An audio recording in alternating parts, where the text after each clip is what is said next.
Welcome to JH. In this guide, I will demonstrate how to set up a folder within Notion. Suppose you want to move specific text into a new folder on your current page.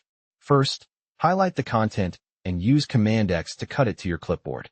Next, type a / followed by page and press Enter. This generates a fresh page which acts as your folder. You can title it Folder for now. Inside this new space, paste your copied text by pressing Command V or Control V if you are using Windows. If you look at the navigation path at the top, you will see the link between your main page and this new subpage. This subpage effectively functions as your folder. You can easily click to enter it or navigate back to the main area. Feel free to rename this folder to anything you like, such as New Text. The name updates instantly. If you ever need to remove it, simply click the Options menu and select Delete. Thanks for watching. If this was helpful, please like the video and subscribe for more tutorials. See you in the next one.